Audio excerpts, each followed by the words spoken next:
800 миллионов евро на противотанковые мины. Литва, Латвия и Эстония строят Балтийскую линию обороны. На границе с РФ и Беларусью формируют 27 парков обороны и уже начали масштабные учения НАТО.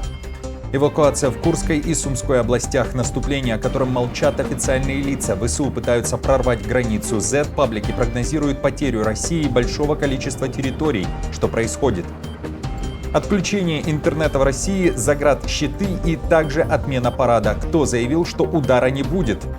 Трамп подключает Эрдогана. Турция и США собираются закончить войну в Украине. Какими словами Вашингтон впервые отреагировал на парадное перемирие России?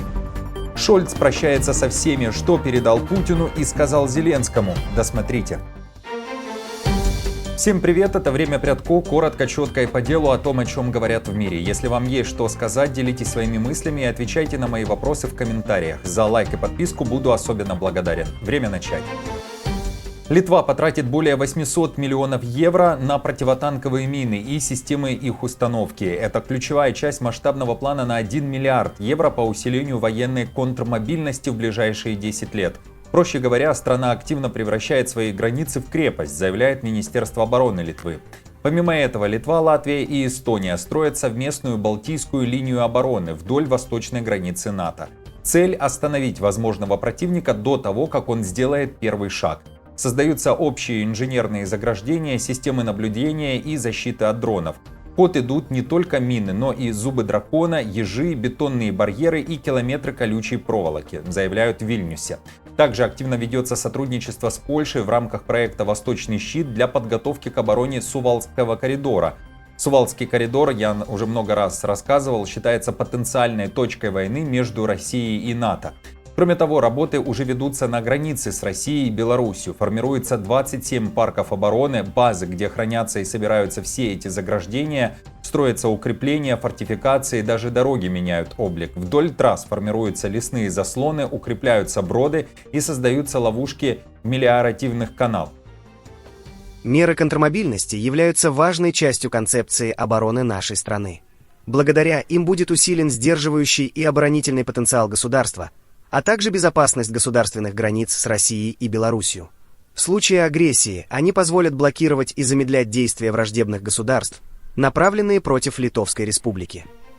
Напомню, что накануне в Литве и Эстонии практически одновременно начались крупнейшие учения НАТО. В частности, в Литве на протяжении всего мая будет проведена серия военных учений, в которых примут участие не только литовские военные, но и силы Альянса. В общей сложности около 8 тысяч человек, более 1000 единиц военной техники, десятки самолетов, переброшенных из Германии, и корабли в Балтийском море. А в Эстонии в учениях НАТО участвуют более 16 тысяч военнослужащих. ВСУ на улицах Лондона. В столице Великобритании прошел масштабный парад по случаю 80-летия победы во Второй мировой войне. Как ранее анонсировали, в мероприятии приняли участие украинские военные. Маршируя мимо трибуны с королевской семьей и топ-политиками Британии, их приветствовали королевским салютом.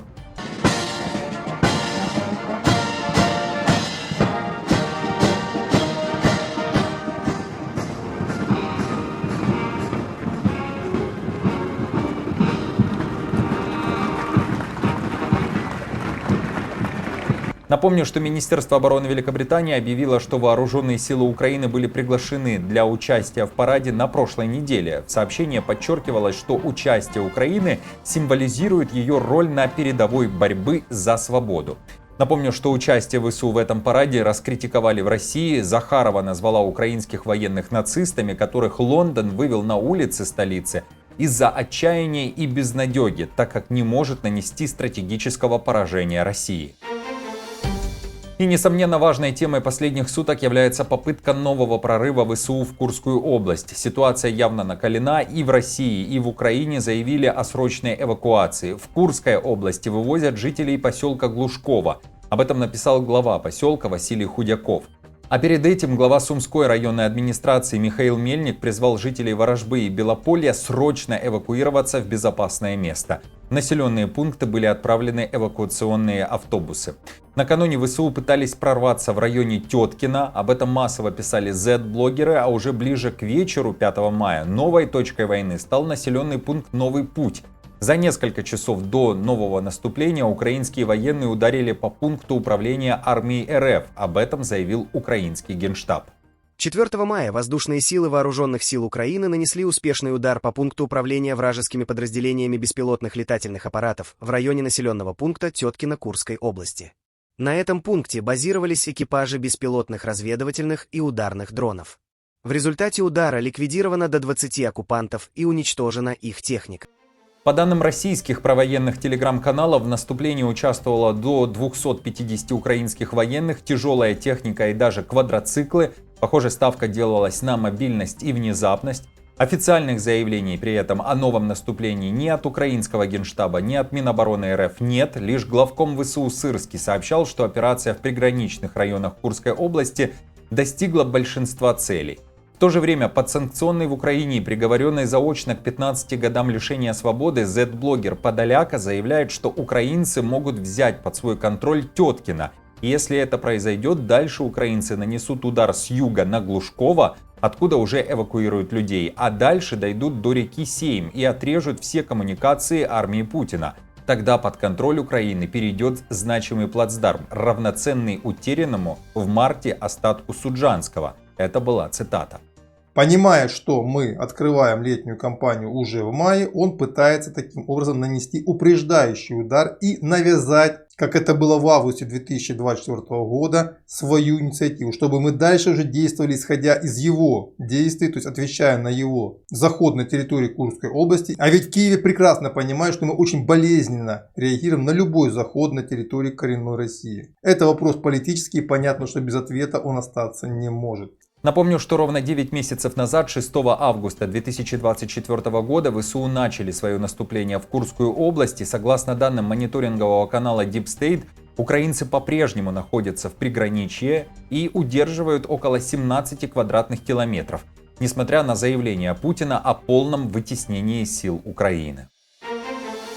Отмена парада. Севастополь отказался от массового военного шествия. Такое решение приняли, как уверяют, из соображений безопасности. В то же время в городе прошли персональные дворовые мини-парады.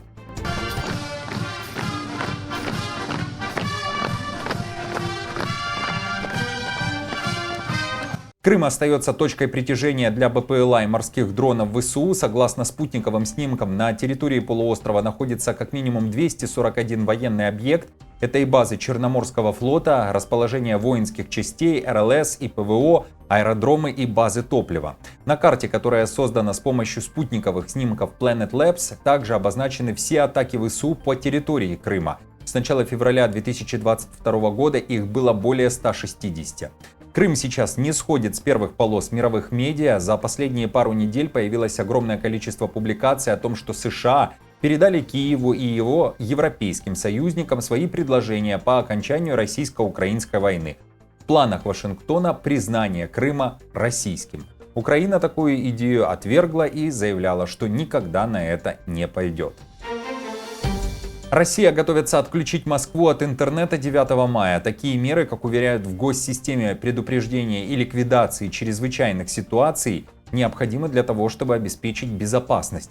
Перебои в работе мобильной связи и интернета появились уже накануне, но и это не все меры безопасности, к которым прибегают в РФ. Накануне в Москве показали, как сотрудники спецслужб на Красной площади собираются прикрывать и защищать в случае внештатных ситуаций тех, кто будет находиться на трибунах.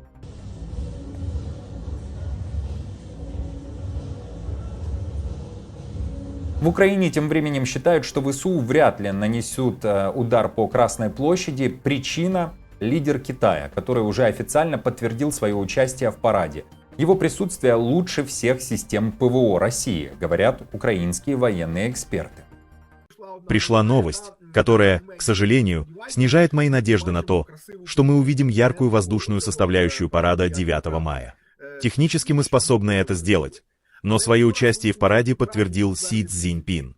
Боюсь, в данном случае один пожилой китаец сделает то, чего не может вся противовоздушная оборона Российской Федерации. Обеспечит, чтобы мы не нанесли удар по этому параду. Если честно, очень жаль.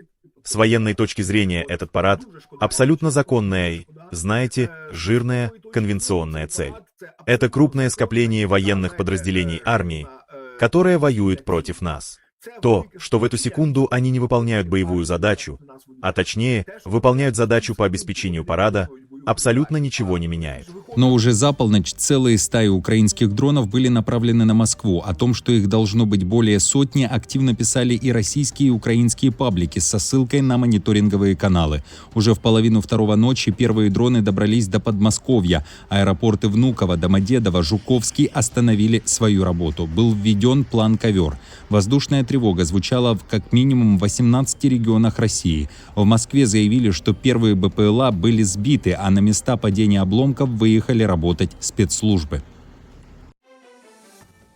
В одиночку не справиться. Трамп решил покончить с войной в Украине в 4 руки. Теперь планирует подключить Эрдогана, который ранее уже порывался быть посредником и миротворцем и предлагал Турцию в качестве переговорной площадки для России и Украины. К тому же все помнят переговоры в Стамбуле в апреле 2022 года.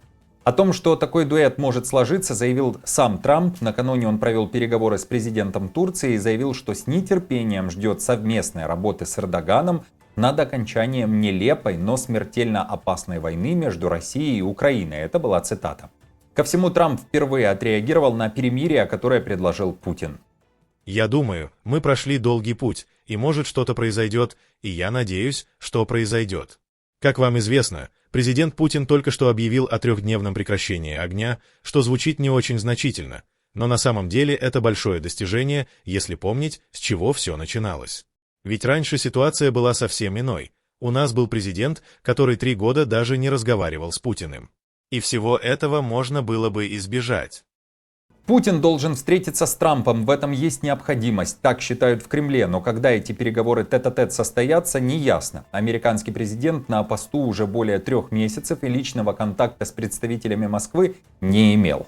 Президента нет в графике поездок на Ближний Восток в середине мая, но с другой стороны мы с вами неоднократно говорили, что такая встреча явно на слуху. И во многом мы считаем, что она, конечно же, необходима. Она должна быть соответствующим образом подготовлена, и это требует усилий на самых разных уровнях экспертных. Это требует продолжения контактов между Москвой и Вашингтоном, которые были запущены, не сейчас продолжаются. Но пока какой-то конкретики на этот счет нет. Путин должен закончить войну, а Киев готов к 30-дневному перемирию. Это одни из прощальных слов Шольца на посту канцлера Германии. Накануне он созвонился с Зеленским и заявил, что Кремль должен прекратить циничную тактику затягивания времени. Это была цитата. Зеленский на переговоры с уходящим Шольцем отреагировал так. Давайте послушаем. Мы высоко ценим ключевую роль Германии в поддержке Украины на протяжении всех лет войны. Украина также благодарна за ваши личные усилия. Можем вспомнить множество важных моментов. Речь о Зитинуэндер, историческая кофейная пауза, которая помогла начать переговоры о вступлении Украины в ЕС, 3 батареи «Патриот», другие поставки систем противовоздушной обороны и многое другое. Друзья, спасибо вам за комментарии и за поддержку лайком. Новости за неделю собраны в плейлист. Переходите и смотрите. До встречи.